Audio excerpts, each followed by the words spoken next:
নমস্কাৰ। গান বুলি ক'লে যেনেকৈ জুবিন দা, অভিনয় বুলি ক'লে যেনেকৈ জুবিন দা, চিনেমা বুলি ক'লে যেনেকৈ জুবিন দা, তেনেকৈ বাঁহী বুলি ক'লে দীপক শৰ্মাৰ নামটোৱে মনলৈ আহে। 2025 এই বছৰটো বহুত কি ক'ম আৰু সকলো মানুহৰে কাৰণে বেয়া বছৰ। এনেকুৱা সময় যাতে কেতিয়াও নাহে, ইয়াতকৈতো বেয়া সময় কেতিয়াও হ'বই নোৱাৰে। দীপক শৰ্মাক আমি হেৰুৱালোঁ।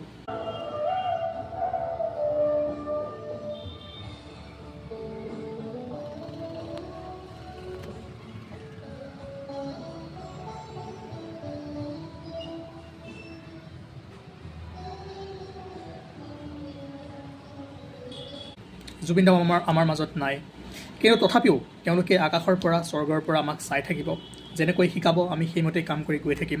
দুয়ো একেলগে থাকক, একেলগে তেওঁলোকৰ আগৰ যি দীপক শৰ্মাৰ বাঁহীৰ সুৰত জুবিন গাৰ্গে যেনেকৈ গীত পৰিৱেশন কৰিছিলে তেনেকৈ কৰি থাকক আৰু আমি শুনি থাকিম।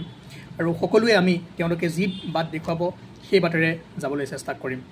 গতিকে দীপক শৰ্মাৰ আত্মাই যাতে চিৰশান্তি লাভ কৰে তাৰ বাবে কামনা কৰিছোঁ। বহুত বেয়া দিন, বহুত